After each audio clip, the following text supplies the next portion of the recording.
Assalamualaikum warahmatullahi wabarakatuh, Bu. Waalaikumsalam warahmatullahi wabarakatuh. Bagaimana kabarnya, Bu, hari ini? Baik.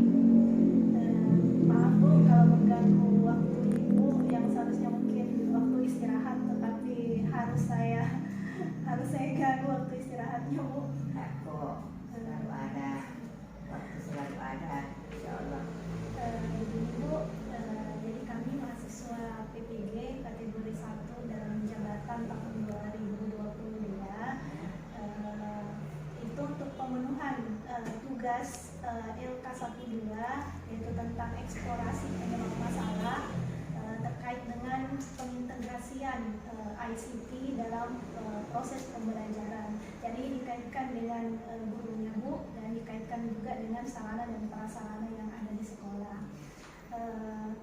Terkait dengan hal ini, saya berinisiatif untuk mengkaji informasi tentang penyebab masalahnya itu dari Ibu, karena saya yakin kompetensi Ibu akan hal ini itu luar biasa. Begini, Bu, menurut pemahaman Ibu seperti apa sih konsep ICT itu? Di penerapan ICT yang konsepnya konsep ya.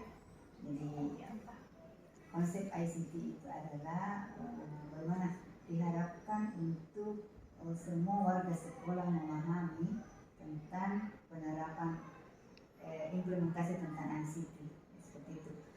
Kemudian bagaimana untuk mengintegrasikan masuk di dalam program yang di sekolah utama dalam proses pembelajaran agar ini betul-betul penggunaan IT di sekolah kita maksimal. Itu satu, ya, seiring dengan adanya program pemerintah di istilahnya DSS ya, DSS itu, maka kami sebagai pembina di UPTD 99 ini mempunyai dua program. Programnya adalah menjadwalkan ya, semua guru agar mampu mempelajari peserta didik secara IT. Walaupun kita ketahui bahwa masih banyak kendala. Kendala yang pertama adalah masih ada di antara teman-teman guru yang istilahnya adalah masih buta tentang IT. Nah, seperti itu. Bagaimana langkah atau mencarikan solusi ini? Ibu sebagai pembina berusaha secara terus-menerus bagimanalah teman-teman yang masih kaitannya dengan buta dengan IT ini mau berkolaborasi dengan teman-teman yang sudah melek dengan IT, dengan menguasai IT seperti itu.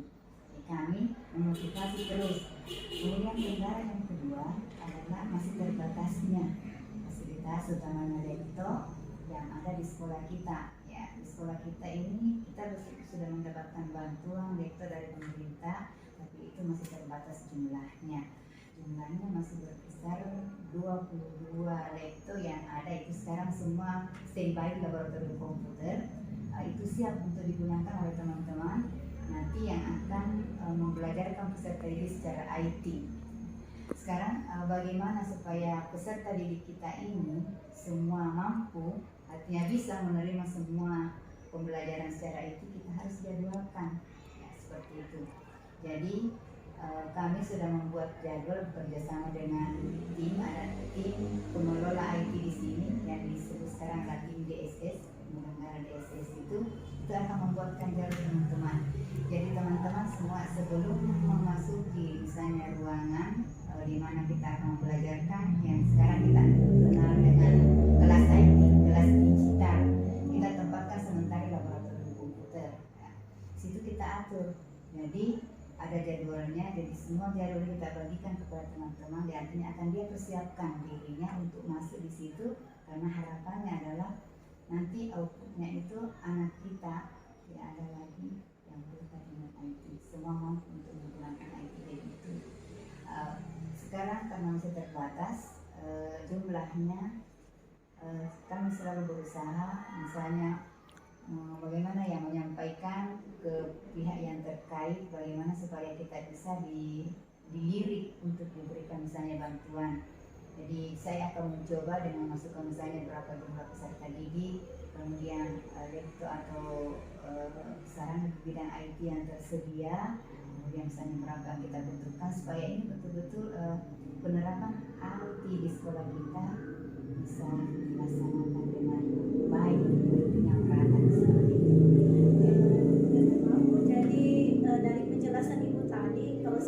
terkait dengan eksplorasi penyebab masalahnya, mungkin saya bisa simpulkan Bu bahwa ternyata penerapan atau pengintegrasian ICT di sekolah kita itu bisa karena dua hal, yaitu karena faktor internalnya bisa berasal dari guru itu sendiri, dan yang kedua dari faktor eksternalnya yaitu dari sarana dan. Assalamualaikum warahmatullahi wabarakatuh Pak. Waalaikumsalam warahmatullahi wabarakatuh. Bagaimana kabarnya hari ini Pak? Sehat, alhamdulillah. Bagaimana juga ini? Alhamdulillah Pak, saya senang.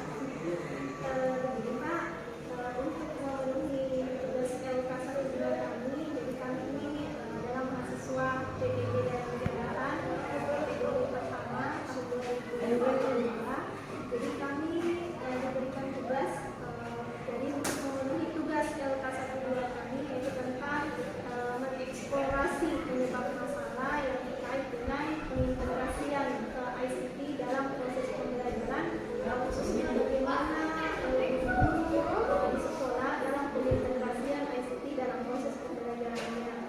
Karena itu Pak, saya berinisiatif untuk memperoleh informasi terkait masalah ini, karena saya yakin kompetensi Bapak akan hal ini luar biasa.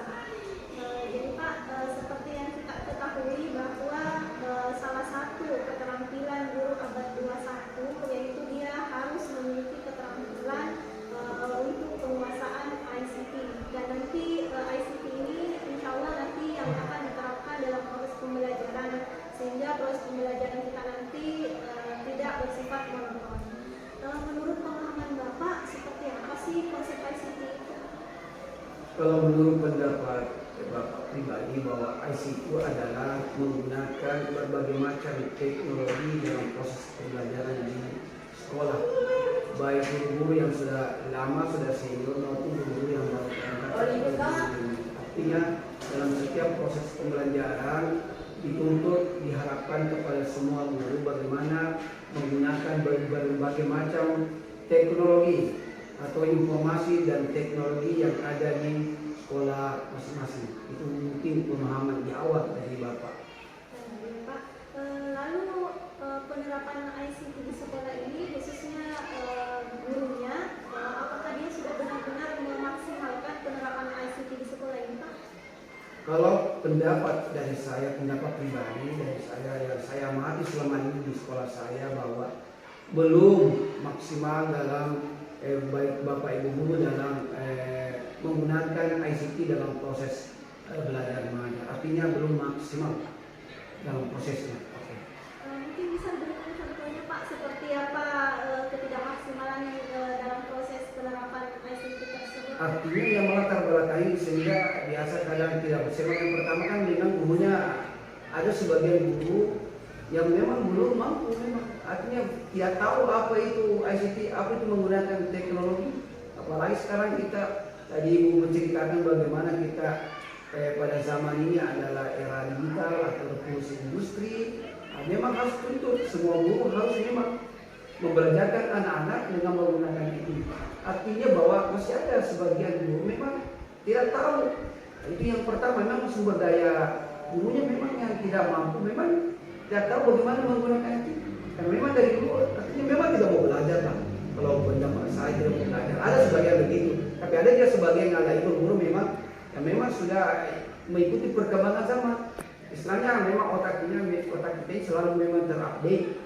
Nah itu guru-guru yang memang mau belajar, mau memang mengikuti perkembangan zaman. Tapi ada sebagian memang itu penyebabnya. Ada sebagian memang tidak mau tahu, cuek, tidak mau tahu tentang penggunaan itu. Jadi kalau dalam pengintegrasian ICT, misalnya dalam pembuatan instrumen, misalnya penggunaan aplikasi Pak seperti Google Form atau Microsoft 365, apakah juga belum optimal di sekolah ini? Belum Guru-guru semua menggunakan itu. Salah satu contoh yang beberapa tahun belakang ini sudah 2 tahun kita kena musibah lah istilahnya, itu pandemi sejak tahun 2020 sampai sekarang. Nah, pada tahun 2020 itu saya masih ingat kita menggunakan arti kita dituntut mengadakan proses belajar mengajar secara daring dan luring. Mungkin Ibu juga tahu itu karena pernah mengalami. Waktu saya mengajar secara daring dituntut Bapak Ibu guru bagaimana inovasinya dalam belajar. saya terus terang menggunakan Classroom.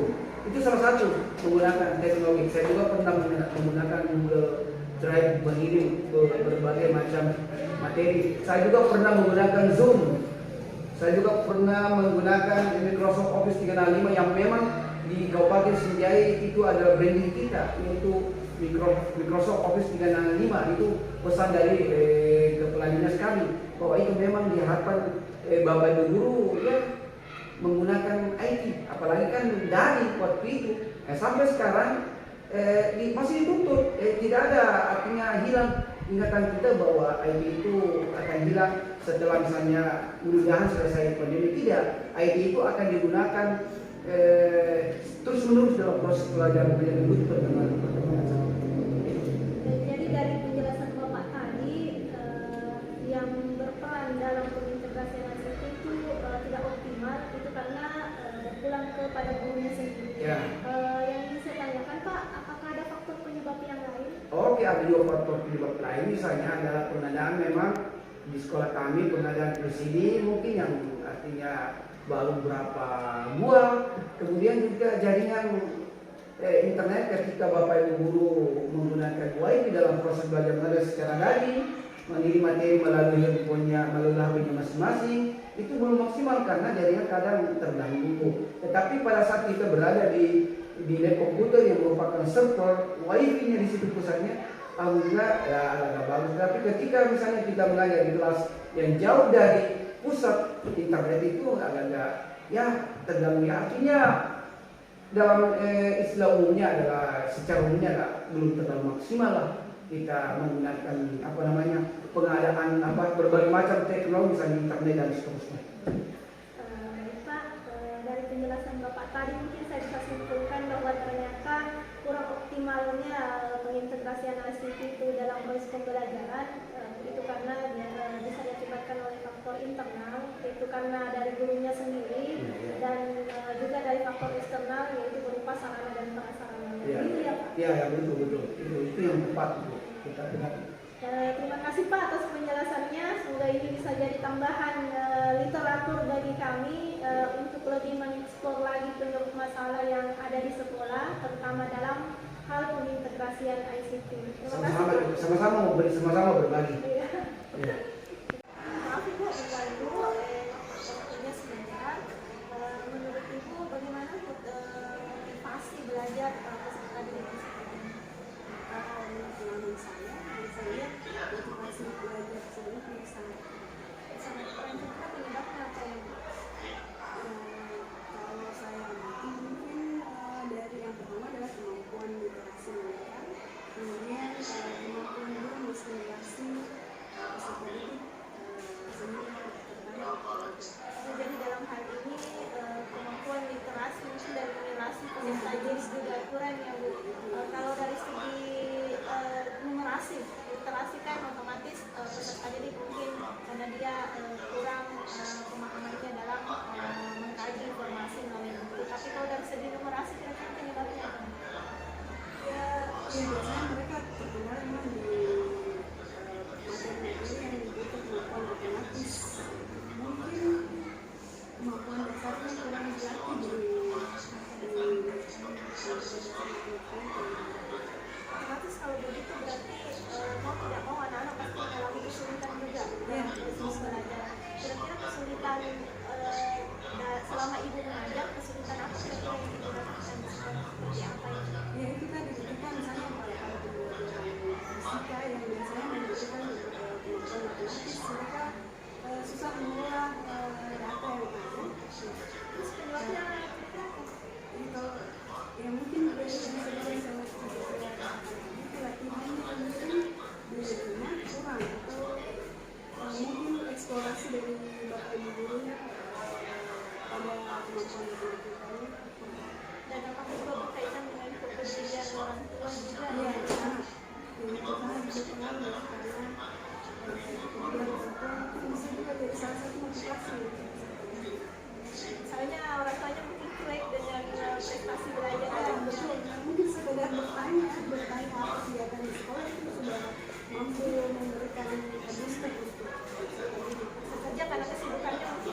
pembelajaran yang sifatnya host itu juga berpengaruh terhadap motivasi dan kesulitan belajar siswa yang kalau motivasinya rendah, sedangkan kalau kesulitannya itu lumayan tinggi.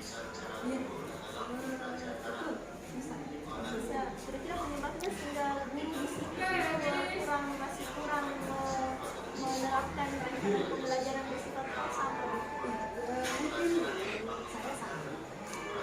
Mungkin berlebihan ya berkuat. Jadi mereka tidak menggunakan hoax sebagai pembuatan rancangan pembelajaran. Mereka masih kayaknya susah move on. Selalu menggunakan metode klasik, metode ceramah yang konvensional. Jadi terima kasih atas penjelasannya. Semoga ini menjadi kajian literatur bagi kami, tambahan kajian literatur bagi kami. Sekali lagi terima kasih Bu. Bu, seperti yang kita ketahui bahwa madrasah atau pendidikan pertama seorang anak itu ada pada orang tuanya. Makanya pendidikan anak atau bahkan prestasi dan hasil belajar anak itu mau tidak mau pasti ada kaitannya dengan perhatian atau kepedulian orang tua. Nah, yang ingin saya tanyakan Bu, apakah kepedulian atau perhatian orang tua di sekolah ini terhadap prestasi anaknya sudah maksimal atau belum? Terima kasih Bu Leni. Terkait dengan prestasi yang diraih oleh siswa, dengan adanya dukungan dan motivasi dari orang tua, sepertinya berdasarkan pengalaman dari prestasi-prestasi dalam hal kenaikan kelas, karena kita bisa lihat bersama itu ketika pembagian rapor dan sebelumnya telah dirapatkan, masih ada saja siswa itu yang tergolong tidak memenuhi kriteria untuk naik ke kelas, baik ke kelas 7 ke kelas 8, begitu pula kelas 8 dengan ke kelas 8 ke kelas 9. Mengapa demikian?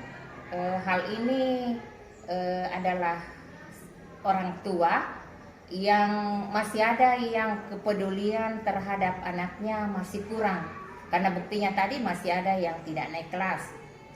Kepedulian ini ada saja orang tua ketika anaknya pulang ke rumah, dia tidak mempertanyakan, bahwa setidaknya dia mempertanyakan belajar apa di sekolah nak, ada KPR-nya. Kalau misalnya orang tua seperti ini, dia sudah mempertanyakan keadaan anaknya di sekolah ketika mulai pukul 7 sampai pukul 1, pukul 13, berarti kepedulian orang tua pada anak tersebut ada. Berarti ini terbukti anaknya insya Allah bisa sukses. Tapi ada juga orang tua mungkin karena faktor kesibukan, atau memang orang tua sama sekali tidak mengenal seperti apa itu pendidikan, bagaimana bisa membelajarkan anak. Karena kalau pelajaran di sekolah saja yang dituntut kepada guru, saya kira dalam hal ini belum memaksimalkan keberhasilan anak. Mengapa? Karena waktu yang dibatasi. Jadi guru itu di sekolah hanya memfasilitasi, membimbing, dan di sini memang yang bertanggung jawab penuh adalah orang tua. Mengapa? Karena waktu bersama dengan orang tuanya dibandingkan di gurunya lebih banyak, dan tanggung jawab utama itu tempatnya memang adalah orang tua. Makanya ada yang dikatakan adalah orang tua itu adalah pendidikan informal yang didapatkan oleh anak. Jadi tentang pertanyaan Ibu Leni tadi, itu masih ada atau orang tua di sekolah kita di sini belum maksimal tentang kepedulian pembelajaran terhadap anaknya. Faktornya juga ada orang tua sibuk mencari penghasilan, mulai juga dari pagi, bahkan ada orang tua itu lebih duluan tinggalkan rumahnya daripada anaknya. Jadi otomatis dalam hal ini kepedulian orang tua untuk memotivasi, untuk menanyakan bagaimana pembelajaran anaknya di sekolah, memang dia tidak mempertanyakan. Jadi masih ada orang tua yang belum, mungkin karena dia tidak memahami seperti apa itu pendidikan. Sementara orang tua memang harus cenderung langsung ya pada anak supaya anak bisa sukses dan berprestasi. Oh ya Bu, jadi dari penjelasan Ibu tadi, saya mungkin bisa mengambil salah satu contoh faktor penyebabnya, yaitu dari penjelasan Ibu tadi salah satunya karena kesibukan orang tua dalam mencari nafkah sehingga dia tidak peduli lagi bagaimana proses pembelajaran anaknya dan tidak memantaunya di rumah. Yang ingin saya tanyakan lagi Bu, kira-kira ada tidak penyebab yang lain sehingga orang tua tidak peduli terhadap perhatian terhadap prestasi anaknya, terkhusus di lingkungan sekolah ini Bu?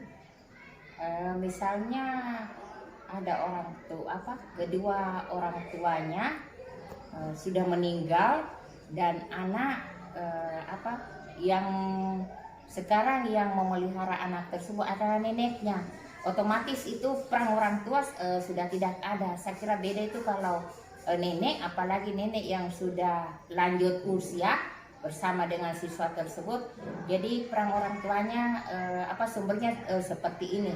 Kemudian kadang juga ada pernah terjadi kedua orang tuanya itu tidak serumah. Ya, ini masalah pribadi, otomatis itu sangat berpengaruh. Ya, jadi anak kurang mendapatkan kasih sayang, kurang juga perhatian penuh terhadap pembelajarannya, otomatis itu sangat berpengaruh. Ya Bu, terima kasih Bu atas penjelasannya. Semoga ini jadi tambahan informasi bagi kami untuk lebih memperdalam kajian literatur tentang relasi orang tua dengan gurunya, sehingga nanti ke depannya kita bisa mencari solusi apa yang bisa sekolah lakukan untuk mewadahi orang tua agar orang tua bisa berperan aktif dan peduli pada prestasi anaknya. Sekali lagi terima kasih Bu. Iya, terima kasih. Assalamualaikum warahmatullahi wabarakatuh Bu. Waalaikumsalam warahmatullahi wabarakatuh. Bagaimana kabarnya Bu hari ini? Oh, alhamdulillah baik-baik saja. Kalau ibu sendiri bagaimana kabarnya? Alhamdulillah Bu, seperti yang dilihat sekarang ini alhamdulillah. Ya syukurlah Bu. Karena itu adalah anugerah yang terindah dari Allah Subhanahu wa Ta'ala. Ya, terima kasih Bu. Begini Bu, kami ini mahasiswa PPG dalam jabatan kategori pertama tahun 2022 dalam rangka pemenuhan tugas kami LK12 yaitu tentang eksplorasi penyebab masalah dari masalah yang kami identifikasi kemarin Bu. Maka karena itu untuk eksplorasi penyebab masalah saya ingin kaitkan tentang penerapan pembelajaran inovatif yang dilaksanakan di sekolah kita ini. Yang ingin saya tanyakan itu Bu, bagaimana aplikasinya, bagaimana penerapannya di sekolah ini. Karena itu saya berinisiatif untuk mengkaji informasi tentang hal ini kepada Ibu, karena saya yakin kompetensi Ibu tentang hal ini luar biasa lah. Begini Bu, seperti yang kita ketahui bahwa model pembelajaran inovatif itu seharusnya dimiliki oleh seorang guru agar proses pembelajaran di kelas itu tidak berjalan secara monoton. Cuma dalam keseharian kita tidak tahu apakah pembelajaran inovatif ini sudah diterapkan secara maksimal atau tidak. Yang saya tanyakan menurut Ibu, apakah penerapan model pembelajaran inovatif ini sudah diterapkan secara maksimal di sekolah ini? Sesuai dengan pertanyaan Ibu tadi bahwa apakah di sini sudah dilaksanakan model pembelajaran inovatif, ya. Saya rasa di sini Bu di UPTD SMP Negeri 6 Senjai belum maksimal. Kenapa? Karena terkendala oleh sarana dan prasarana. Seperti saya contohkan ketika guru mau membelajarkan materinya dengan video pembelajaran atau PPT yang mau diputarkan sama anak, ini terkendala oleh sarananya seperti OHP atau misalnya gadget anak. Ya, ini kenapa? Kan hanya 3 yang tersedia di sekolah, sementara ada 13 kelas di sini. Otomatis 10 yang belum bisa melaksanakan itu tadi, memutarkan video di YouTube, memutarkan PPT yang akan diajarkan sama anak. Ya, saya kira itu belum optimal. Lalu bagaimana tentang pemahaman gurunya tentang model pembelajaran inovatif, pemahaman Pemahaman gurunya, apakah gurunya. dia Saya kira pemahaman guru di sini masih di bawah rata-rata. Kenapa? Karena itu tadi masih ada yang belum melaksanakan. Yang mana yang dikatakan inovatif, sehingga pembelajarannya bisa maju ke depan, bisa mencapai abad ke-21 nanti. Ya. Jadi Bu, kalau dari penjelasan Ibu tadi, kan saya bisa simpulkan bahwa ternyata penerapan model pembelajaran inovatif itu belum maksimal. Ya. Apakah ini berdampak Bu pada rendahnya motivasi belajar peserta didik? Ya, tentu saja berdampak. Karena ini nantinya akan terjadi salah konsep atau istilahnya miskonsep. Karena apa yang diharapkan dulu belum tentu tersampaikan sama anak, karena itu tadi terkendala oleh pembelajaran inovatif yang disampaikan oleh ibu gurunya atau bapak gurunya di kelas. Ya Bu, terima kasih atas penjelasannya. Mungkin kesimpulan saya dari penjelasan Ibu tadi bahwa ternyata pembelajaran inovatif itu berdampak pada rendahnya motivasi belajar peserta didik itu kalau dilaksanakan secara tidak maksimal, dan juga bisa mengakibatkan miskonsepsi atau salah konsep peserta didik terhadap mata pelajaran yang diajarkan oleh gurunya. Ya, semoga Bu apa yang kita diskusikan hari ini tuh bisa menjadi bahan kajian literatur tambahan buat saya. Amin, amin. Dan semoga kedepannya informasi yang Ibu berikan ini bisa sebagai acuan untuk solusi apa yang bisa kita berikan kedepannya untuk kemajuan sekolah ini. Sekali lagi terima kasih. Iya. Ya, sama-sama nih, Shanti.